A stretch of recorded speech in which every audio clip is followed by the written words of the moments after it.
I made a promise to my grandfather, a sacred vow at his deathbed. The air in the room felt heavy, thick, as if you could touch it. The only sound was the steady, rhythmic beep of the heart monitor, a cold, clinical sound desperately clinging to a life that was slipping away. His hand, frail and covered in the age spots of a long life, gripped mine. This was the hand that had held me as a child, the hand that had rebuilt a life from the ashes of a shattered Europe. His eyes, once cloudy with age, suddenly ignited with one final flame, a flame of memory, of pain, and of a hope that refused to be extinguished. He placed in my palm a silver Star of David, old and bent in one corner, an artifact he had hidden in the hem of his coat through the most horrific years of history. His breath was faint, a whisper against my ear from the edge of eternity. "Leo, my boy, do not ever let our people be alone again. Always stand with Israel, always. It is the one promise that can never be broken. Promise me." And I promised. I traveled to the Holy Land to fulfill that promise. I arrived with a burning heart, with an ironclad faith forged in the heroic stories my grandfather told, with the vision of a resilient people rising from the ashes of history. I came to bless the land I believed to be the center of all prophecy. But I had no idea that to truly keep that sacred promise, I would first have to be willing to break it. The story you are about to hear is not about politics. It is about a journey that shattered a heart and then healed it. A journey that will challenge everything you thought you knew. And I promise you its conclusion will make you rethink everything. Before we embark on this journey together, I want to know where you are in the world. Please leave a comment and tell me what city you are listening from and what time it is for you right now. Let us, though we are thousands of miles apart, connect in this moment before the veil of time is lifted. The plane's descent into Ben Gurion Airport felt like a dream coming true. The Tel Aviv air filled my lungs, warm and tinged with the salt of the Mediterranean Sea. Everything was vibrant, alive, exactly like the documentary footage I had watched 1,000 times. Blue and white flags flew proudly from every building, and young soldiers, men and women, carried rifles on their shoulders but wore confident smiles on their faces. They were the embodiment of strength, of the miraculous rebirth of a people the world once thought was erased. I walked the ancient stone streets of Jerusalem, my hands touching walls that had witnessed millennia of history. I saw Jewish children with their distinctive curly hair playing, their laughter echoing, a sound of defiant life. In those first few days, my heart was filled with a pure, unadulterated pride and joy. This was it. This was the proof of God's faithfulness. This was modern Israel, a miracle in the modern age, the clearest fulfillment of my vow to my grandfather, Samuel. Every person I met, every flag I saw reinforced my belief. To stand with this nation was to stand with God Himself. But promised lands, whether in the mind or on a map, always have corners that the tourist postcards never show. My pilgrimage began to take a different turn on a hot, glaring afternoon. I decided to walk beyond the old city, to seek out the places not listed in the guidebooks. And then it appeared before me, imposing, gray, and cold, the separation wall. It was nothing like I had imagined. It was not a simple fence. It was a monstrous creature of concrete, towering some 26 feet into the air, or about 8 meters high, snaking like a gray python, cutting the landscape in two. The wall was covered in graffiti of rage and despair.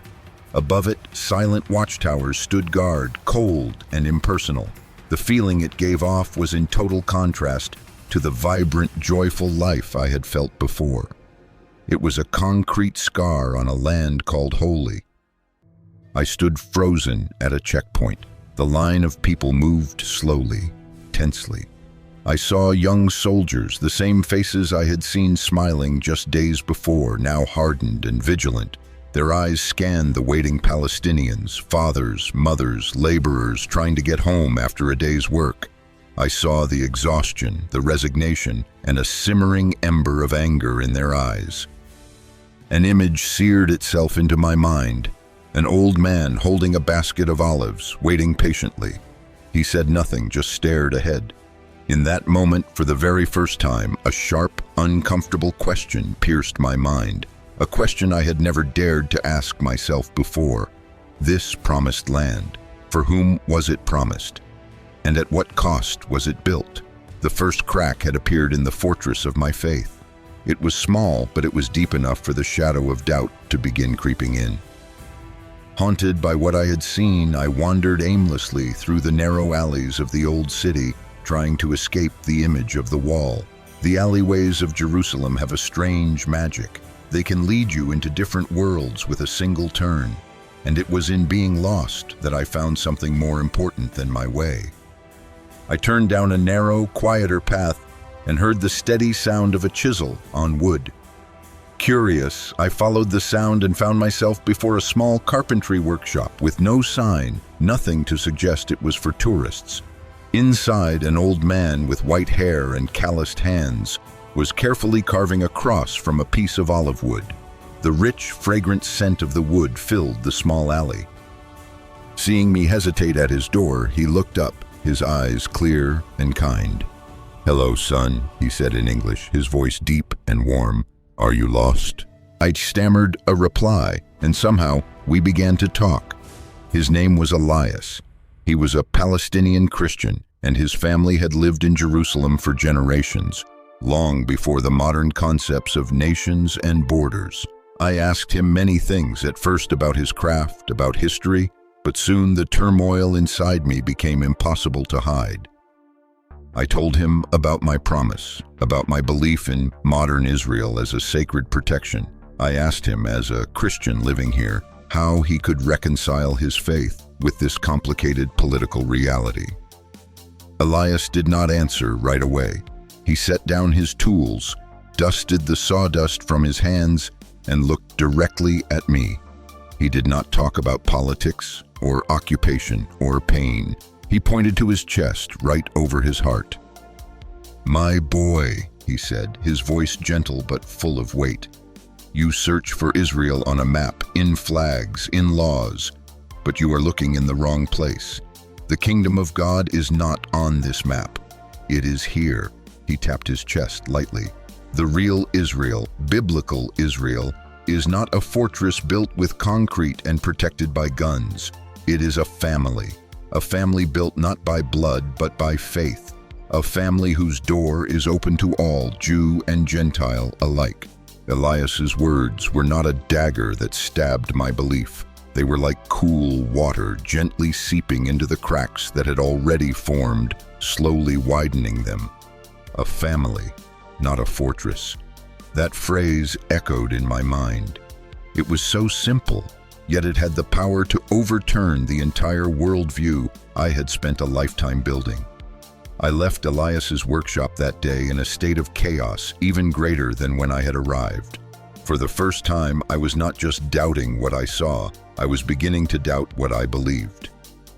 Elias's words had planted a seed of doubt in the soil of my soul, and it began to sprout, growing into a fierce internal conflict.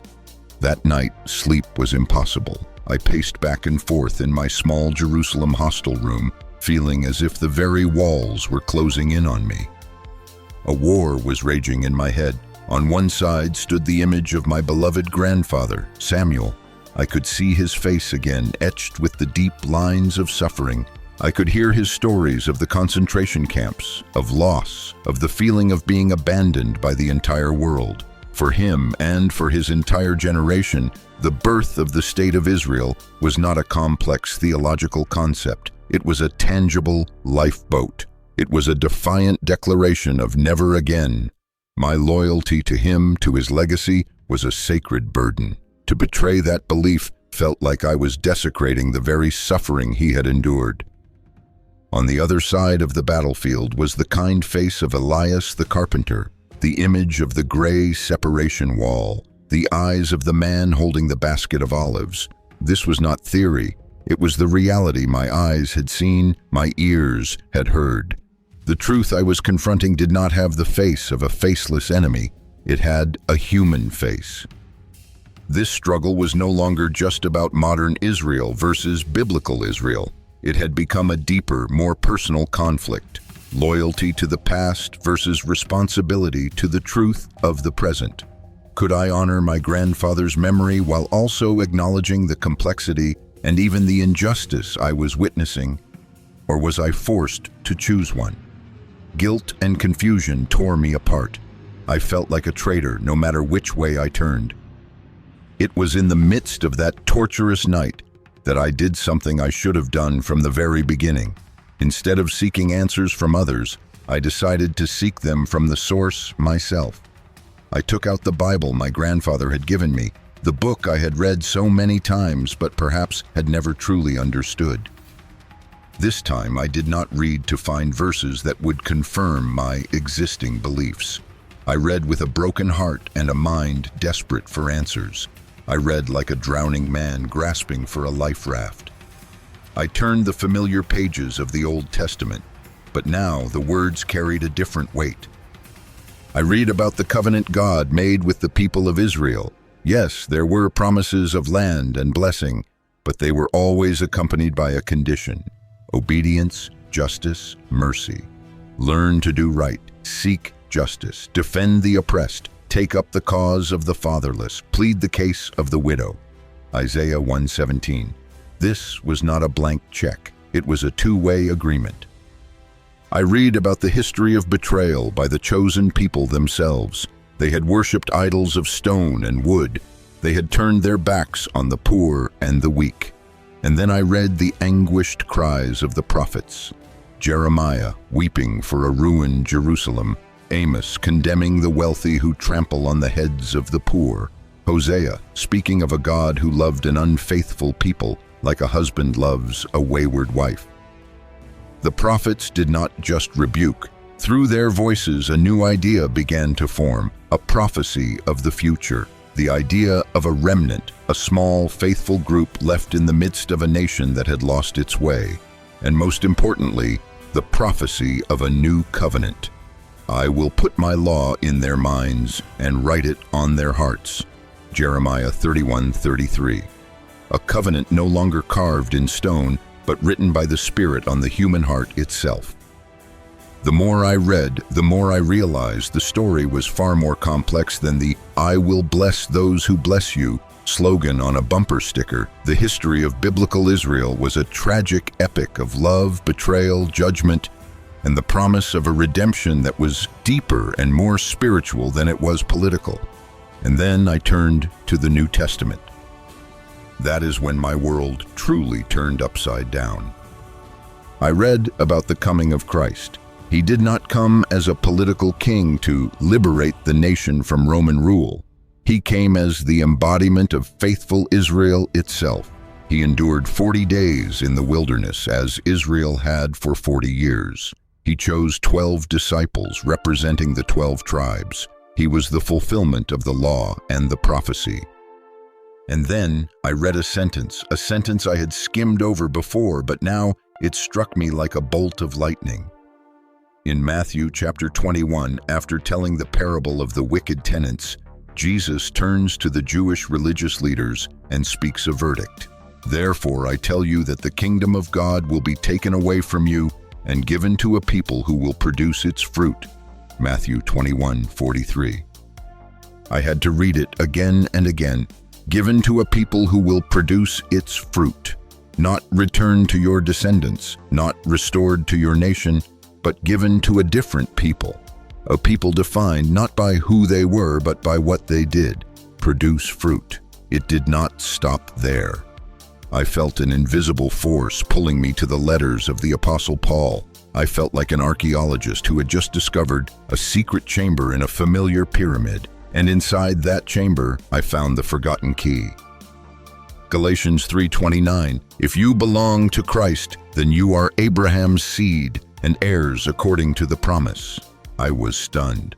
Abraham's seed was no longer defined by genealogy, but by belonging to Christ. And then, the most seismic discovery of all, the one that became the epicenter of my internal revolution, Galatians 6:16. Paul ends his letter with a blessing. Peace and mercy to all who follow this rule, to the Israel of God. I had to stop. I could not breathe.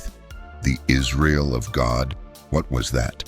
Paul did not say the state of Israel or the nation of Israel. He used a deliberate new designation. It was not a nation with a passport and borders. It was a spiritual entity, a community of people, whether Jew or Gentile, united under a single rule, the rule of faith in Christ. That was it. The forgotten key. Israel was not replaced. It was fulfilled. It was upgraded. It was expanded to welcome all of humanity. When I finally stood up from my desk, the sun was beginning to rise.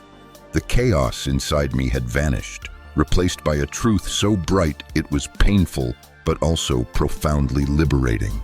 I had found my answer, and the answer was bigger and more beautiful than I had ever dared to imagine. With this newfound truth, everything around me took on a different meaning. That separation wall was no longer just a political structure. In my eyes now, it was a tragic physical symbol of the very spiritual wall of hostility that the Apostle Paul spoke of in Ephesians, the wall between Jew and Gentile, a wall that Christ came to destroy with his own body on the cross. And yet here were men rebuilding it with concrete and barbed wire in the name of the very God they believed had torn it down. The gut-wrenching irony of it all tightened in my chest.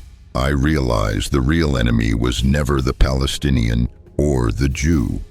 The enemy was division itself. The enemy was the pride that claims God's promise is exclusive to one group, one bloodline, one nation.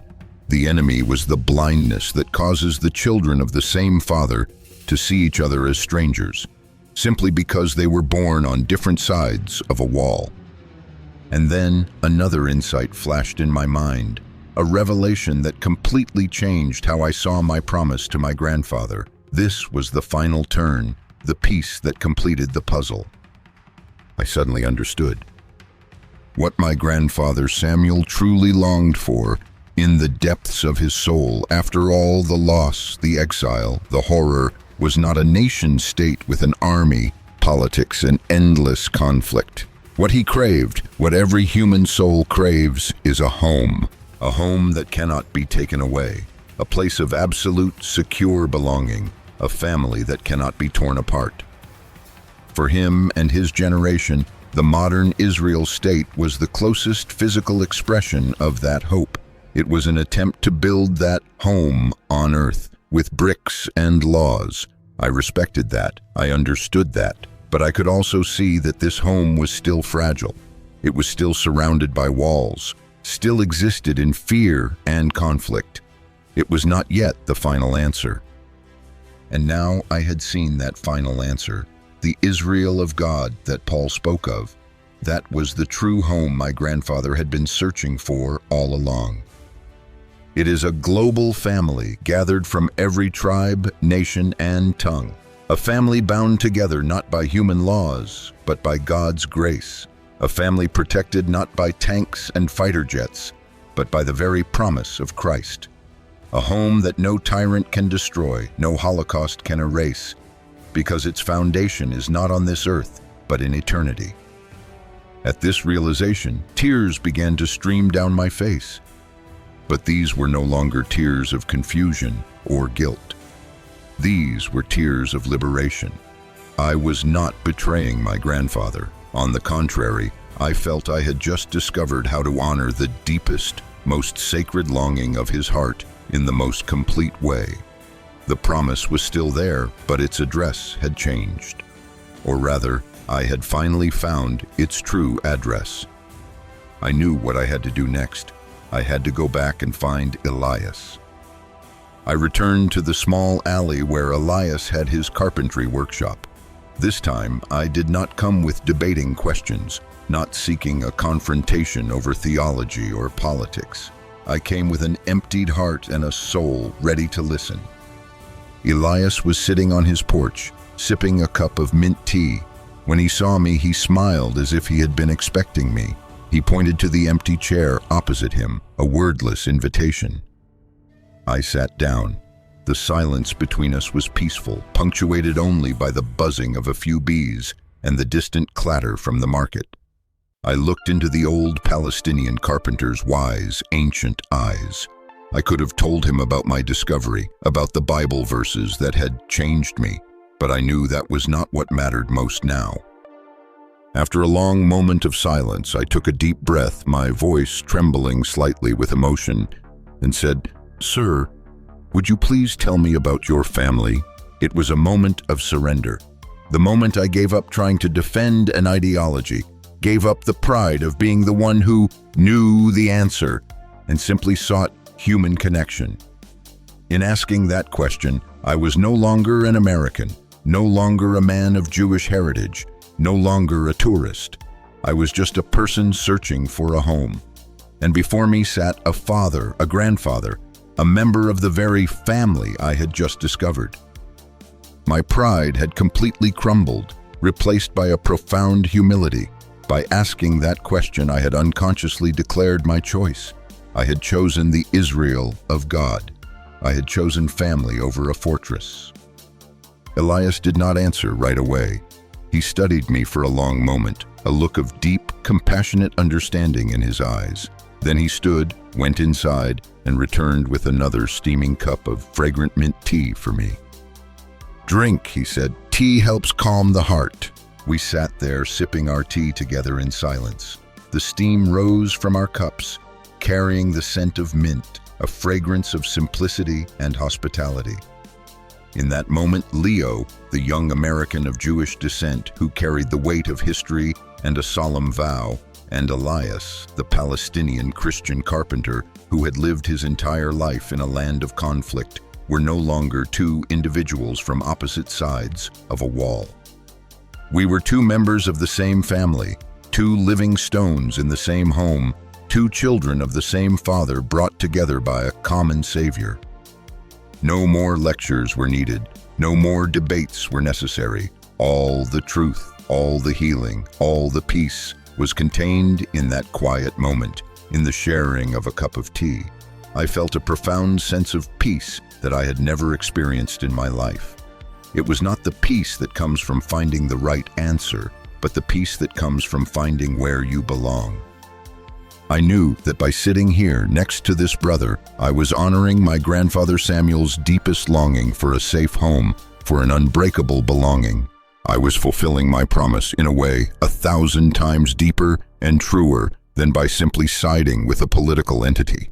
I had found home, not in a piece of land, but in a bond of faith and love. The plane took off, carrying me away from the Holy Land. Through the small window, the lights of Jerusalem faded and then disappeared into the night. I sat on the plane, but my mind was not there. It was still in that small alley with the scent of olive wood and mint tea. I opened my hand. My grandfather's Star of David lay there, glinting in the dim cabin light. Before, when I looked at it, I saw the image of a nation, of armies, of flags. Now, as I looked at it, I saw a different story. I saw the image of Jacob, our forefather, wrestling alone with God in the dark and being renamed Israel, a journey that began not with an army, but with a struggling personal encounter. I saw the image of a spiritual family birthed at the cross, where the dividing wall was torn down, a family built not on exclusion, but on welcome. I had left with a vow. Now I was returning with a truth. My grandfather's promise was not wrong. I had just been looking for it at the wrong address. The home he had longed for, the safe home that could never be taken away, turned out to be bigger than any map, wider than any border.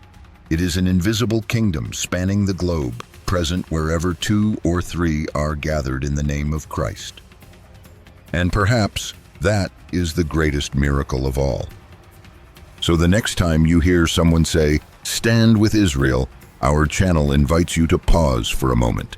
Take a deep breath and ask with all your heart, which Israel are we talking about? The Israel of politics, of borders, of conflict, or the Israel of God, a global family connected by faith and grace? My journey began with a promise to my grandfather. It led me to a truth that changed my life.